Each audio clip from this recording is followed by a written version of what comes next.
நமோ நாராயணா. ஒரு கொடூரமான மாந்திரீகர பற்றிய ஒரு அனுபவத்த ஒண்ணு பகிர்ந்துக்க போறேன். கல்கத்தால இருந்து சரியாக ஒரு 180 கிலோமீட்டர் இருக்கும். நாங்க ஒரு 6 மணி நேரம் டிராவல் பண்ணி தான் அவர போய் பார்த்தோம். எனக்கு இமயமலையில ஒரு சாதுவோடைய பரிச்சயம் ஏற்பட்டது. அவர் இவருடைய நண்பர். அதனால என்னையும் அவர் கூட இந்த மாந்திரீகரை பார்ப்பதற்காக அழைச்சிட்டு போனாரு. ஏன் அவர் ரொம்ப கொடூரமான மாந்திரீகர் அப்படின்னு நான் சொல்றேன்னாலும், அவரை நான் பார்க்கும்போது ரொம்ப விகாரமான ஒரு உருவமா இருந்தாரு. அவருக்கு ஒரு வயசு ஒரு 87, 88 வயசு இருக்கும்.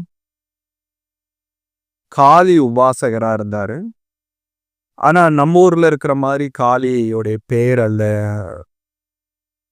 அவர் உபாசகம் பண்ணக்கூடிய தெய்வத்தோட பேர் கிடையாது. அது ஒரு வித்தியாசமா இருந்தது. என்னால அதை புரிந்து கொள்ள முடியல.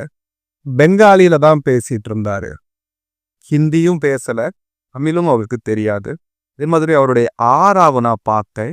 1000 பேரை கொன்னா எப்படி இருக்கும், அப்ப அவனுடைய ஆறா எப்படி இருக்கும், அப்படி அவருடைய ஆறா இருந்தது.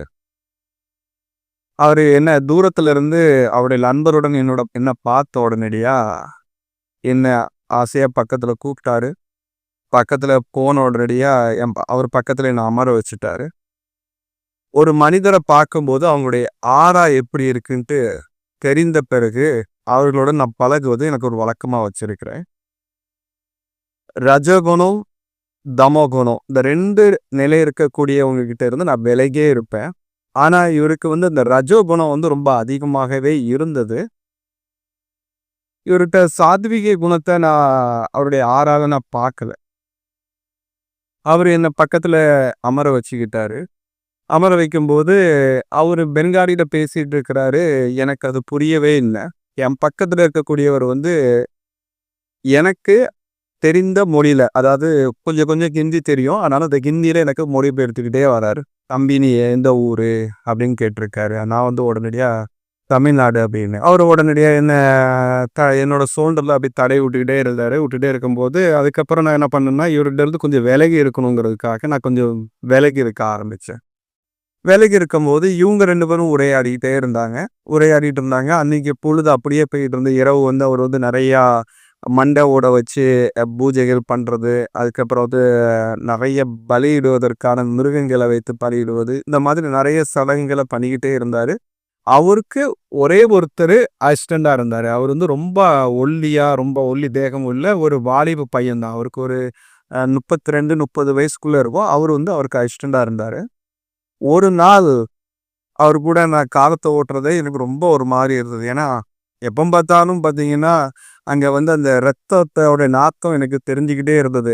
கோழியை வெட்டுறது, ஆடை வெட்டுறது, பன்னியை வெட்டுறது, அதுக்கப்புறம் பார்த்தீங்கன்னா அந்த எலியை பிடிச்சிட்டு வெட்டுறாங்க, எலியை வெட்டுறாங்க. அதுக்கப்புறம் விசித்திரமான சில உயிர் ஜந்துக்களை வைத்து பலியிட்டு பூஜை பண்ணுறாங்க. மண்டை ஓட்டுற புது புது மண்டை ஓடு போயிட்டு இருந்தது. இப்படி நிறைய விஷயங்களை பார்க்க என்னுடைய மனம் அங்கே இருக்கவே முடியல. ஆனா எங்களுக்கு ரிட்டன் டிக்கெட்டு ஒரு 1 வாரத்துக்கு அப்புறம் தான் போட்டிருந்தது. நான் எதற்காக இங்கே கிளம்பி வந்தேன்னா இவர் கூட வரும்போது ராமகிருஷ்ணருடைய வாழ்ந்த பகுதிகளில் நம்ம இருக்கலாம், விவேகானந்தருடைய ஆசிரமத்தை தரிசனம் பண்ணலாம் அப்படிங்கிற நோக்கத்துல தான் நான் வந்தேன். ஆனா இங்க வரும்போது ஒட்டுமொத்தமா தலைகீழ ஆயிடுச்சு. ஒரு முதல் நாள் கடந்தது, 2வது நாள் கடந்தது, 3வது நாள் ஒரு சம்பவத்தை பார்த்தேன். ஒரு குடும்பம் ஒரு விலை கூடின கார்ல வந்தாங்க. அவங்களுக்கு கை நிறையா பணம், அதுக்கப்புறம் பார்த்தீங்கன்னா நகைகள் கொஞ்சம் வச்சிருந்தாங்க, பழங்கள் வச்சிருந்தாங்க. எடுத்துட்டு அவர்கிட்ட கொடுத்தாங்க.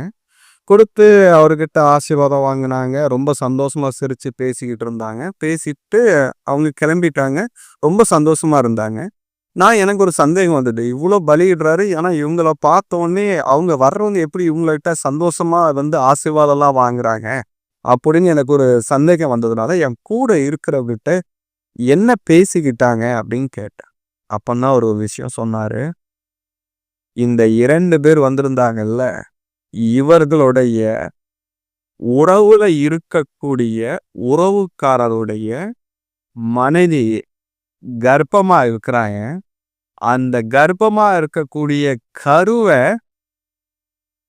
கொல்வதற்காக இவர்கள் இவங்ககிட்ட மாந்திரீகத்துக்கு வந்திருக்கிறாங்க.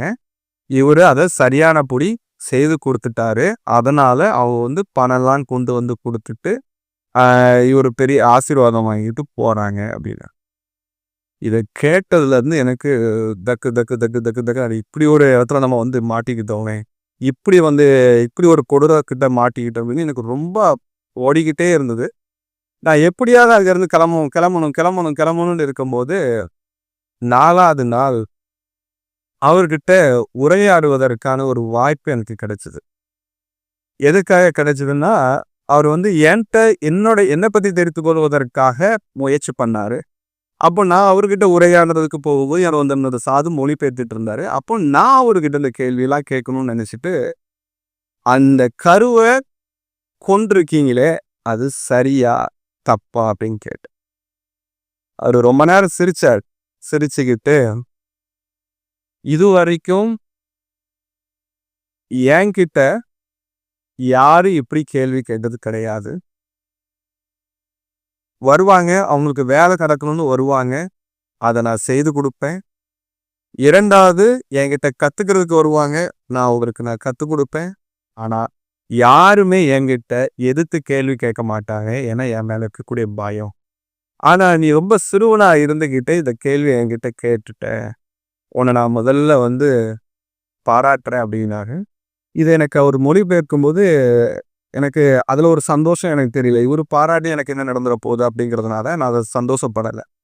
என்னோட கேள்விக்கு பதில சொல்லுங்க அப்படிங்கிற மாதிரி தான் நான் மீண்டும் கேள்வி கேட்டேன். கேட்கும்போது அவர் சொன்னாரு, உன்னுடைய பார்வையில நான் ஒரு பெண் வயிற்றில் இருக்கக்கூடிய கருவை அழிச்சிட்டேன்.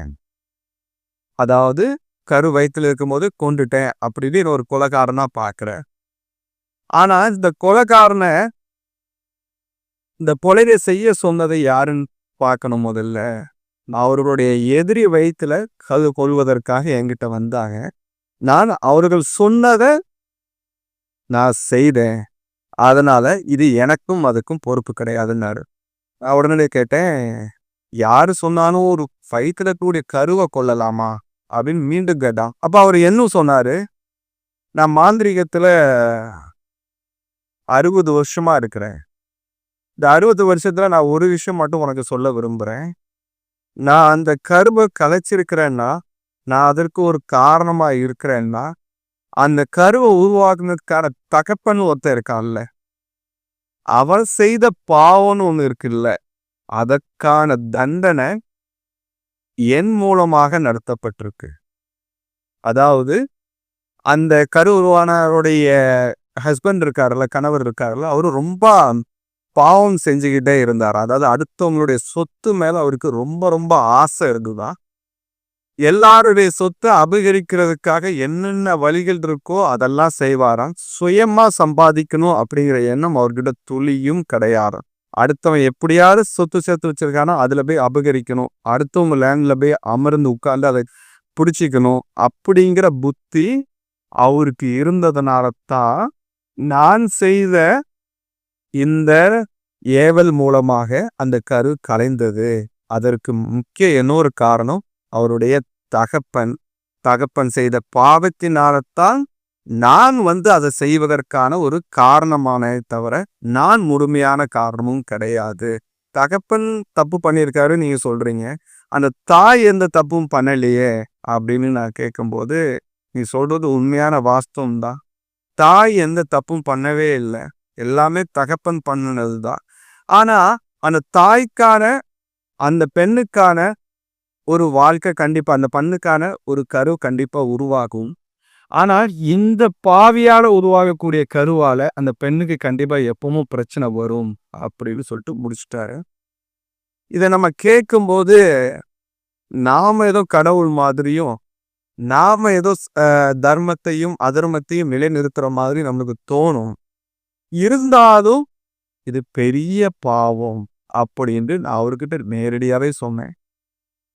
சொல்லும்போது அவரு சிரிச்சுக்கிட்டு, நீ சொல்வது சரிதான். இந்த உலகத்துல பிறந்தவங்க எல்லாருமே கர்ம வினைகளுக்கு ஏத்த மாதிரி தண்டனைகளை அனுபவிப்பாங்க. நானும் தண்டனை அனுபவிப்பேன். இந்த உடலால் அனுபவிக்க மாட்டேன். மீண்டும் பிறந்து பல துன்பங்களை அனுபவிப்பேன் என்பது எனக்கு நல்லா தெரியும். இருந்தாலும் என்னுடைய வித்தைகளை நான் பயன்படுத்துவதை என்னால் நிறுத்த முடியாது அப்படின்னாரு. அவருடைய நியாயம் தர்மம் கேட்டாலும் கூட என்ன அவரை ஏற்றுக்கொள்ள முடியல. கொஞ்ச நாள் அவர் கூட நான் இருந்து சில சூட்சமமான மாந்திரீகங்களை பற்றிய தகவல்களை அவர் என்கிட்ட பகிர்ந்துக்கிட்டாரு. என்கிட்ட மட்டும் பகிர்ந்துக்கல, என் கூட வந்தவர்கிட்ட பகிர்ந்துக்கிட்டாரு. அவரோட மூலம் நானும் சில விஷயங்களை தெரிஞ்சுக்கிட்ட பிறகு நான் ஒரே ஒரு முடிவு வந்தேன்.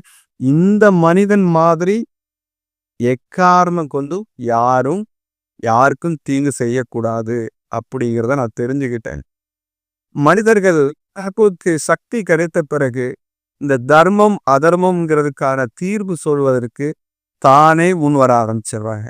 இது முதல் பெரிய தப்பு. தர்மம் அதர்மம்ங்கிற முடிவு பண்ணுவதற்கு உங்களுக்கு உரிமை கிடையாது. இறைவனான பரமாத்மாவுக்கு மட்டும்தான் உரிமை இருக்கு. நான் மீண்டும் ஒரு பதிவில் சந்திக்கிறேன். நமோ நாராயணா.